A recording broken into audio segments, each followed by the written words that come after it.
Welcome back to 4547blog.com presents the New Conservative Radio Show. I'm your host, NINJ, and tonight I'm not going to be doing hot takes. I'm not going to be doing the outrage theater, and we're not going to be going over the headlines. Tonight we're doing something far more important. We're going to slow things down because when language speeds up, truth is usually the first casualty.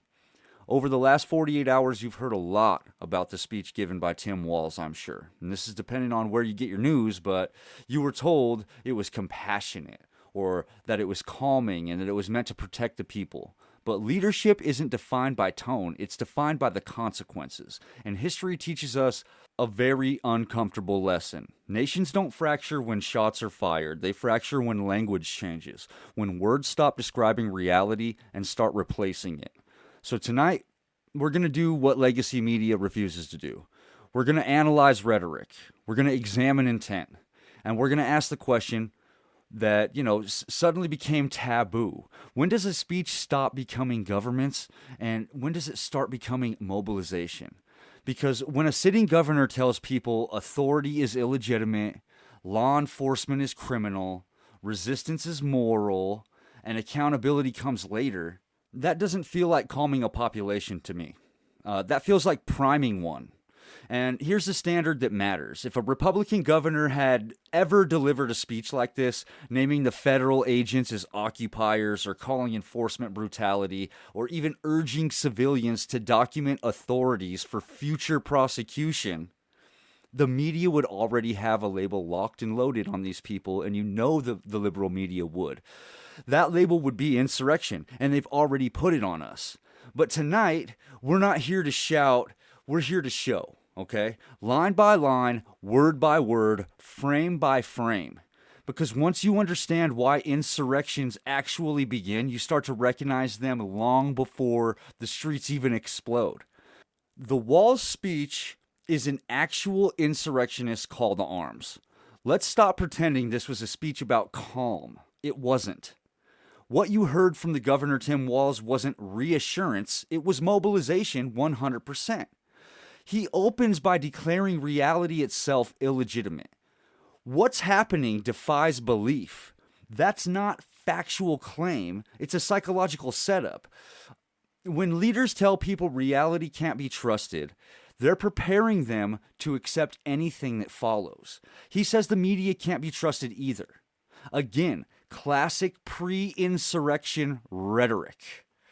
Delegitimize, the referees, undermine the institutions, replace facts with emotions. This is what the liberals are good at doing, constantly replacing the facts with the emotions. Is this a good look? I don't feel good about, immigration, kicking people out of the country. I think everybody deserves to be here, whatever their sad fucking story may be. When he introduces the enemy, he says 2,000 to 3,000 armed federal agents, not law enforcement, not federal officers, armed agents, masked, anonymous. That language is intentional. It strips legitimacy and replaces it with a menace. He describes ICE not as enforcing the law, but as occupying territory, as an occupying force, going door to door, dragging people and kidnapping them, to align with this Gestapo narrative that they've been spewing for months. These aren't legal terms. They're battlefield terms. And then comes the escalation. He says this is no longer immigration enforcement. In other words, federal authority is illegitimate. That's the line. Once a sitting governor declares federal law enforcement illegitimate, the next step is resistance. And he even said it. They've been saying it in Minnesota. Resist. You saw the flags. If you've been watching any kind of television, people walking around with resist flags. He does not tell the people to comply with the courts. He does not urge de-escalation with authorities. He urges organization of these liberal idiots on the streets. He tells citizens to witness, to record, to build databases, to bank evidence for future prosecution. That is not passive language. That's preparatory language. Republicans need to be hearing what these people are saying right now, and they need to respond now instead of allowing these people to respond in the future. He's insisting, or he's instructing his civilians to survey federal agents, to shadow them, to film them, to confront them, and to treat them as future criminals or criminals right now. That's exactly how street conflict starts, and we're seeing it in real time. When he promises accountability in court and at the ballot box, but he also promises it after the moment, meaning not now, meaning endure now and then act later. That's revolutionary framing, is it not? Then comes the moral absolutism. Minnesota as an island of decency. Everyone else is, by implication, cruel or not good enough. They're better. Once you divide the country into moral purity versus evil, compromise dies. And when compromise dies, that's when conflict fills the entire space. When he names the villain Donald Trump, not policy, not law, but a person, the president, that matters. History shows us something very simple. Every insurrection begins with leaders telling people that authority is illegitimate, that enforcement is oppression, that resistance is moral, somehow moral, and that documentation today becomes punishment tomorrow. No guns required, no explicit violence needed, just permission. And that's what this speech gave. Not peace, not unity, not permission. Permission to see federal officers as enemies. It gave permission to threaten law enforcement as occupiers. It gave permission to believe resistance is righteous. That is not governing. That's agitation from a position of power. Here's the uncomfortable truth, though. If this exact speech had been given by a Republican governor, legacy media would already be using the same word that they've been using for the last 4 years: insurrection. Because when you tell people the system is illegitimate and enforcers are criminal, and that the moment requires collective action, you're no longer calming the state, you're lighting the fuse that explodes. Leaders who light fuses don't get to pretend, and they don't know, what happens next. Everybody knows what happens next. Here's where the conversation gets even more uncomfortable for people.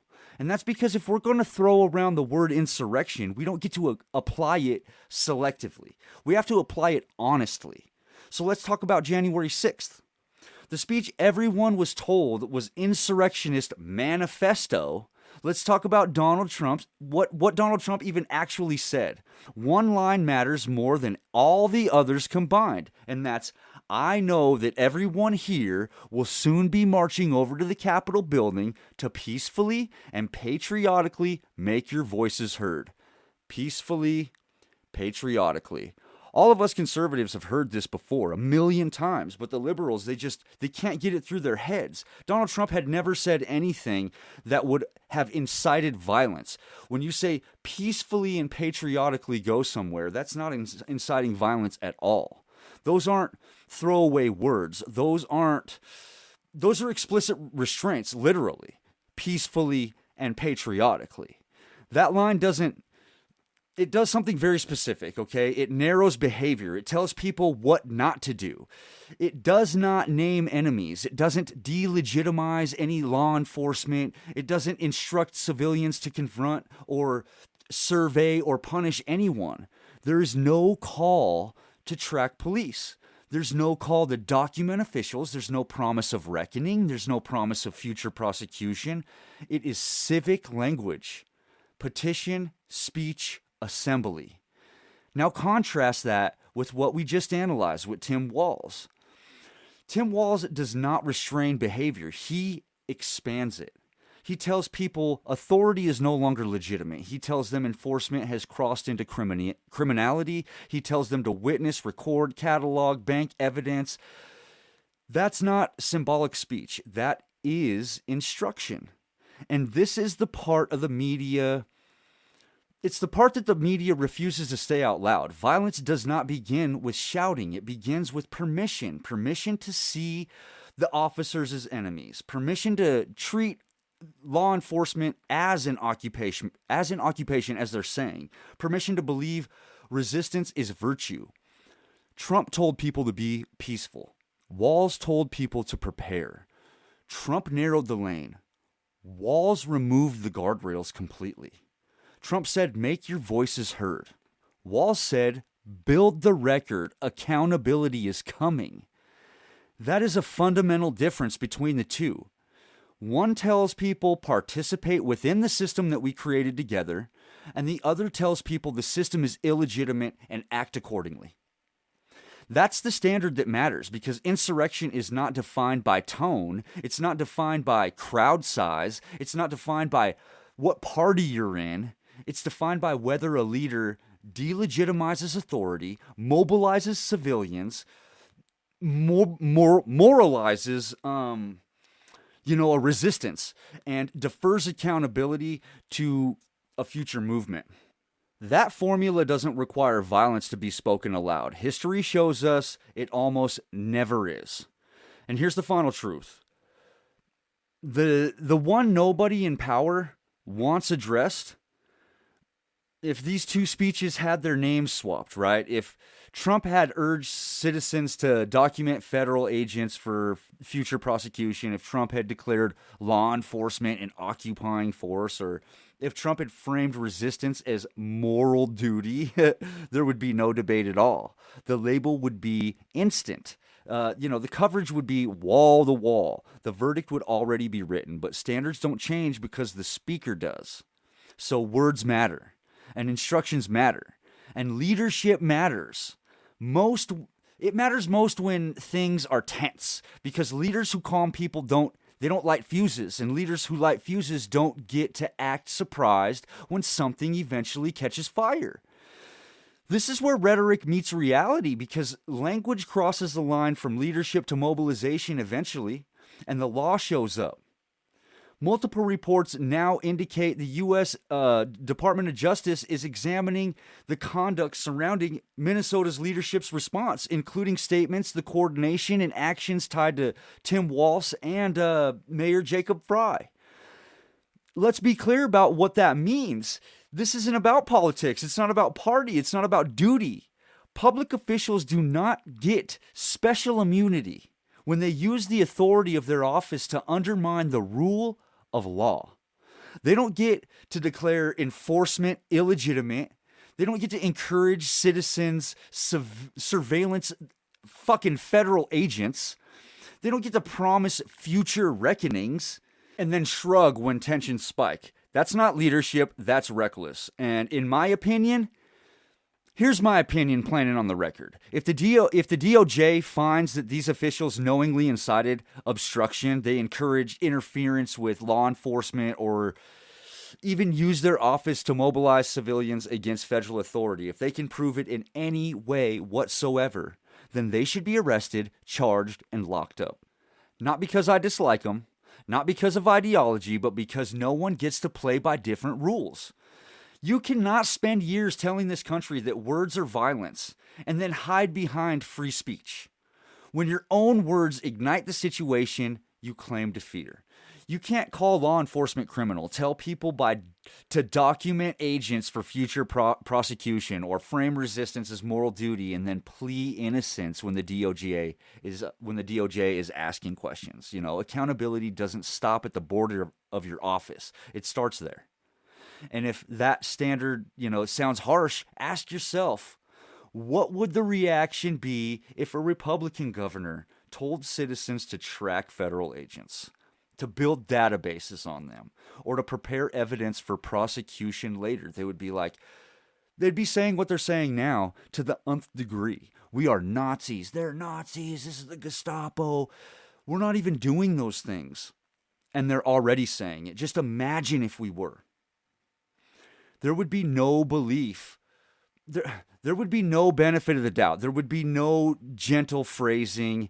There would be cuffs. They would come for us. That's the standard I believe in. The same one applied to everyone. Because the rule of law doesn't survive on intentions. It survives on the consequences. And if the DOJ investigators conclude that Minnesota's top officials used fear as tools, or mobilization as a strategy, or moral absolutism as a weapon, then the only acceptable outcome is prosecution. Not to make an example, not for revenge, but to reestablish the one thing leaders are sworn to protect: the idea that no office is above the law. This is where the contrast becomes, it's impossible to ignore, at least for me, because while some leaders are lighting rhetorical fuses, others are doing something far less dramatic and far more responsible. They're telling the truth. You've heard the message from Tom Homan. It wasn't poetic, it wasn't emotional, and it wasn't designed to stir crowds. It was fucking simple. The law is the law. It will be enforced, and no amount of political theater will change that. Notice that Homan, what he didn't do, he didn't call the citizens to confront anyone. He didn't ask people to document officers. He didn't promise future punishment and reckoning. He didn't delegitimize the system. He reinforced the system. He works within the system. That's what uncompromising leadership actually looks like. Not shouting, not spectacle, not fear. It's clarity, because confusion is gasoline. And ambiguity, it's the match. And when leaders blur lines, people fill in the blanks for themselves. Homan didn't blur any freaking lines. He told the public exactly what enforcement means, exactly how it works, and exactly how it exists. No villains, no moral absolutism, no mobilization language, just reality, you know? But that's why his message lands. It's not because everyone agrees with it, but it's because everybody understands it. There's a reason moments like this separate real leadership from political performance. One side says, here's how to resist, while the other side says, here's how the law works. One side inflames, while the other side is stabilizing. And that's the irony of the media and the thing they won't touch. The man accused of being hardline is the one lowering the temperature, because predictability, it calms people.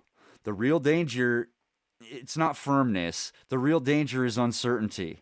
When leaders make enforcement sound optional or criminal or temporary, they don't protect communities. They destabilize them. Homan's message, it didn't ask for applause. It asked for compliance with the law. And that's not extreme, that's simple governance, because the nation cannot function if laws are enforced based on feelings or paused for optics or rewritten through press conferences. The law either exists or it doesn't, and leaders who understand that don't need to mobilize citizens against authority. They simply enforce it. So let's call this moment what it is. We're in an ice age. Not a collapse, not chaos, a correction. An ice age. It's uncomfortable, you know? It's uncomfortable by design. It's cold, it's unforgiving, and it doesn't care about your fucking feelings. That's the point. Because for years the system was overheated. Laws were ignored, borders were blurred, and enforcement treated like an optional suggestion. Now, the temperature, it's dropped a lot, and MAGA supports that cold fragility because order requires it. You don't stabilize a system by turning up the noise. You stabilize it by cooling things down until, reality hardens shit again. That's what enforcement does. And exactly as expected.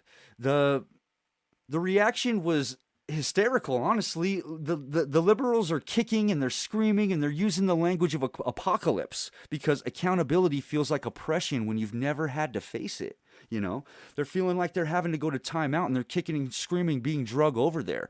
When you grow up winning participation ribbons and being told you can be a boy or a girl if you want to, it's no surprise. This is happening now. This is actually all predictable. They told us enforcement would look like tyranny. They told us borders were imaginary. They told us words were violence, right up until their own words started being examined. Now suddenly, the cold is cruel, and the law is brutality, and enforcement is occupation.